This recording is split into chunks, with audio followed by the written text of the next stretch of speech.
Students, welcome back to Xylem Learning. Abdulla സാറാണ്. ഇന്ന് sir വന്നിരിക്കുന്നത് പ്രധാനപ്പെട്ട ചില ചോദ്യങ്ങളുമായിട്ടാണ്. നമ്മുടെ ക്രിസ്മസ് എക്സാമിനേഷന് പ്രധാനപ്പെട്ട ചില ചോദ്യങ്ങളും ഈ ചോദ്യങ്ങൾ പഠിക്കുന്നതിലൂടെ മക്കൾക്ക് 10 മാർക്കോളം എന്ത് ചെയ്യാൻ പറ്റും, ഉറപ്പിക്കാൻ പറ്റും. 10 മാർക്ക് ഉറപ്പിക്കാം 5 മിനിറ്റ് കൊണ്ട്. അതുകൊണ്ട് തന്നെ കംപ്ലീറ്റ് ആയിട്ട് മക്കൾ വീഡിയോ കാണാം.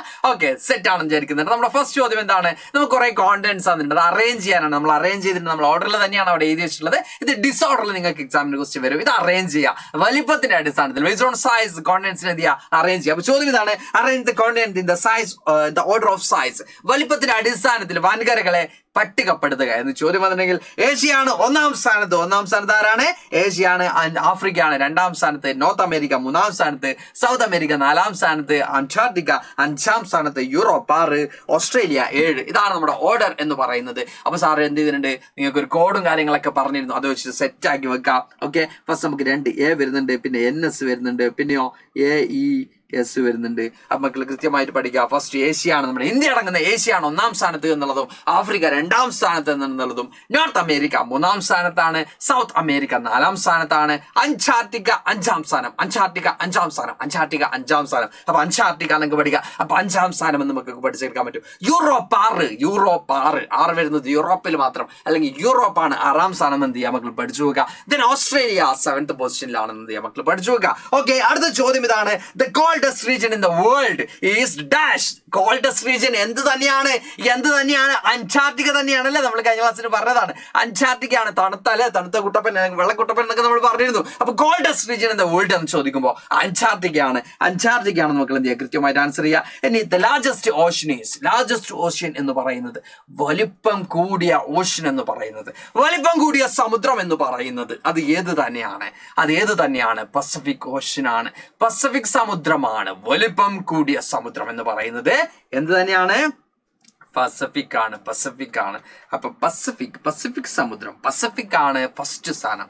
ഓക്കെ, അപ്പൊ വലിപ്പത്തിൽ 1-ാം സ്ഥാനം ഏതാണ്? ദ ലാർജസ്റ്റ് ഓഷ്യൻ ഈസ്, ഏറ്റവും വലിയ സമുദ്രം ഏതാണ്? അത് പസഫിക് ഓഷ്യൻ ആണ്, പസഫിക് സമുദ്രമാണ്, പസഫിക് ആണ്.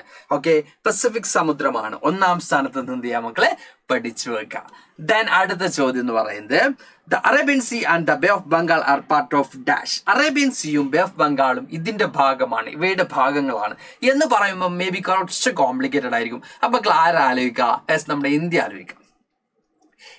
ആലോചിക്കാം മക്കളെ. അപ്പൊ എന്തിന്റെ ഭാഗമാണ്? ഇത് ഇന്ത്യൻ ഓഷ്യൻ, ഇന്ത്യൻ മഹാസമുദ്രത്തിന്റെ ഭാഗമാണ്, ഇന്ത്യൻ ഓഷ്യന്റെ ഭാഗമാണ്. വലുപ്പത്തിൽ 3-ാം സ്ഥാനമാണ് കേട്ടാ, വലുപ്പത്തിൽ 3-ാം സ്ഥാനമാണ് ഇന്ത്യൻ ഓഷ്യൻ ഉള്ളത് കേട്ടാ. ഇന്ത്യൻ ഓഷ്യന്റെ വലുപ്പത്തിൽ 3-ാം സ്ഥാനമാണുള്ളത്. ആ ഇന്ത്യൻ ഓഷ്യന്റെ ഭാഗമാണ് അറേബ്യൻ സീയും, അതുപോലെ തന്നെ ബേ ഓഫ് ബംഗാൾ ഉൾക്കടലും അറബിക്കടലും എന്ന് എന്ത് ചെയ്യാം മക്കൾ കൃത്യമായിട്ടും ഓർത്ത് വെക്കുക. അതുപോലെ തന്നെ വലിപ്പത്തിൽ 3-ാം സ്ഥാനത്തുള്ള ഓഷ്യൻ ഏതാണ് എന്ന് ചോദിക്കുകയാണെങ്കിലും, അല്ലെങ്കിൽ ഇന്ത്യൻ ഓഷ്യന്റെ സ്ഥാനം എത്രയാണെന്ന് ചോദിക്കുകയാണെങ്കിലും അതും കൂടി മക്കൾ എന്ത് ചെയ്യാം പഠിച്ചു വെക്കാം. 3-ാം സ്ഥാനത്താണ്, 3rd പൊസിഷനിലാണെന്ന് എന്ത് ചെയ്യാം മക്കൾ പഠിച്ചു നോക്കുക.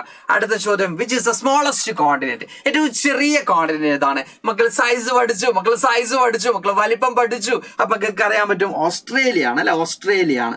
ഓസ്ട്രേലിയയാണ് സ്മോളസ്റ്റ് കോണ്ടിനെന്റ് എന്ന് പറയുന്നത്. ചെറിയ ഭൂഖണ്ഡം എന്ന് പറയുന്നത്, ചെറിയ വൻകര അല്ലെങ്കിൽ ഭൂഖണ്ഡം എന്ന് ചോദിക്കുകയാണെങ്കിൽ അത് എന്താണ്? ഓസ്ട്രേലിയയാണ്. 7th സൈസിൽ 7th അല്ലേ? അപ്പൊ 7th പൊസിഷനിലുള്ള ഓസ്ട്രേലിയ അല്ലേ ഏറ്റവും ചെറുതുണ്ടാവുക. അപ്പൊ അതെന്ത് ചെയ്യാം, സെറ്റ് ആക്കി വെക്കാം.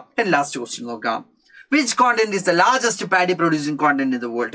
ഏറ്റവും കൂടുതൽ ലോകത്ത് പാഡി പ്രൊഡ്യൂസ് ചെയ്യുന്ന അല്ലെങ്കിൽ നെല്ല് ഉൽപ്പാദിപ്പിക്കുന്ന ഭൂഖണ്ഡം ഏതാണ്, വൻകര ഏതാണ് എന്ന് ചോദിക്കുകയാണെങ്കിൽ അത് ഏഷ്യയാണ് മക്കളെ. ഏഷ്യ വൻകരയാണ് ഏറ്റവും കൂടുതൽ എന്ത് പ്രൊഡ്യൂസ് ചെയ്യുന്നത്, പാഡി പ്രൊഡ്യൂസ് ചെയ്യുന്നത് നമുക്ക് കാണാൻ പറ്റും. ഓക്കെ, അപ്പൊ ഇത്രയും ചോദ്യങ്ങളാണ്. ഇനി അഡീഷണൽ ആയിട്ട് സാർ ഒരു നോട്ടും കൂടി പറയാം. പസഫിക് ഓഷ്യൻ നമ്മൾ പറഞ്ഞു വലിപ്പത്തിൽ 1-ാം സ്ഥാനമാണ് പസഫിക് സമുദ്രം എന്ന് പറഞ്ഞു അല്ലെ. The Pacific ocean is the largest ocean. It has largest number of islands.